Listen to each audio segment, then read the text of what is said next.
चार प्रकार के विलयन लिए है ना, एक कॉपर सल्फेट, एक जिंक सल्फेट, दूसरा कॉपर सल्फेट,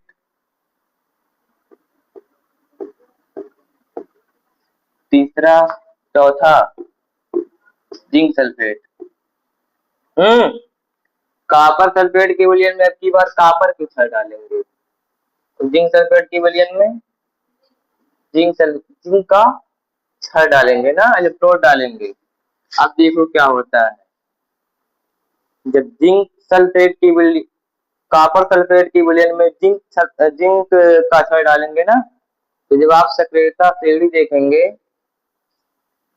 सक्रियता श्रेणी में जिंक बहुत ऊपर आएगा, कॉपर नीचे आएगा। मतलब जिंक जो है अधिक क्रियाशील है। क्या है? अधिक क्रियाशील है।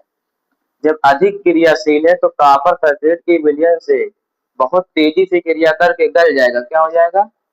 गल जाएगा ना। जो अधिक क्रियाशील होता है दूसरे धातु से अधिक तेजी से क्रिया करके क्या करता है? गल जाता है ना।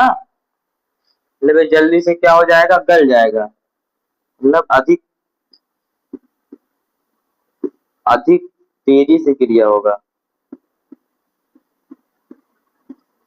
अधिक तेजी से क्या होगा? अधिक तेजी से क्रिया होगा।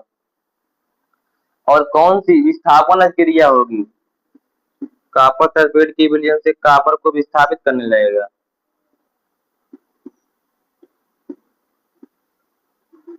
मतलब एक अब क्रिया भी देने लगा, गल रहा उसके साथ एक अब क्रिया भी देने लगा ना। कॉपर जिंक सल्फेट की विलयन में जब कॉपर के क्षार डालते हैं तब कोई अब क्रिया नहीं होती है। क्या होता है? क्यों? क्योंकि जिंक सल्फेट का जो जिंक होता है ना, जिंक सल्फेट के विलयन में जो जिंक होता है वो ऊपर आता है और कॉपर नीचे आता है, तो कॉपर जो है जिंक से क्रिया नहीं कर पाता है। ठीक है। अधिक क्रियाशील धातु कम क्रियाशील धातु को उसके जो कि उसे क्या करता है? विस्थापित कर देता है। लेकिन कम क्रियाशील धातु अधिक क्रियाशील धातु के जिसको विस्थापित नहीं कर पाता है, तो कोई अब क्रिया नहीं होगी।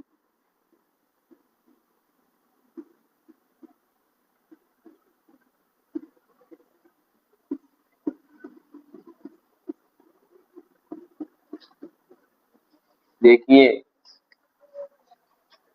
जब कॉपर के क्षण को कॉपर सल्फेट की विलयन में डालते हैं तो अब क्रिया तो कोई नहीं देता कि विस्थापन या इधर उधर प्रक्रिया कोई नहीं देता है।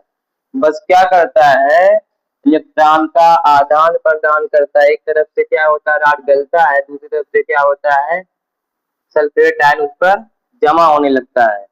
तो क्या होता है? साम्य स्थापित हो जाता है, एक साम्य स्थापित हो जाता है। लेकिन साम्य स्थापित होता है, लेकिन इलेक्ट्रॉन के आदान प्रदान के कारण एक विभव उत्पन्न हो जाता है। यह क्रिया बहुत तेजी से नहीं होती है, इसलिए इसके विभव को इलेक्ट्रॉन के आदान प्रदान से क्या उत्पन्न होता है? विभव उत्पन्न होता है। आप लोग फिजिक्स में पढ़ेंगे, बहुत अच्छे से डिटेल में पढ़ेंगे। इलेक्ट्रॉन के आदान प्रदान से विभव उत्पन्न, जब दो क्षण को आपस में रगड़ते हैं ना, जब दो क्षण को आपस में रगड़ते हैं, जिसमें पढ़े होंगे, इलेक्ट्रॉन का आदान प्रदान होता है, जिससे उस पर क्या होता है? विभव उत्पन्न हो जाता है। विभव जब इलेक्ट्रॉन का आदान प्रदान होगा तो क्या उत्पन्न हो जाएगा? विभव उत्पन्न हो जाएगा। और साम्य में आने के कार्य या क्रिया बहुत तेजी से नहीं होगी। बहुत तेजी से नहीं होने का इसके विभव को अच्छे से नाप लेंगे। इसीलिए मानक इलेक्ट्रोड विभव में क्या करते हैं? जिस रॉड की छड़ होती है, जिस धातु की छड़ होती है, उसी के धातु के विलयन में उसे डुबोते हैं, जिससे उसके विभव का मान आसानी से पता चल जाए और उसकी गणना करके हम लिख दें। इसलिए आप जब प्रैक्टिकल करेंगे तो जिस धातु का लवण होगा उसी धातु के लवण में उस धातु के छड़ को डालेंगे। जो यहाँ पर कंडीशन है वही कंडीशन यहाँ पर भी होगा। इसीलिए जिंक सल्फेट के विलयन में जिंक के छड़ डालते हैं। Doubt clear? अगर और कुछ पूछना हो तो फिर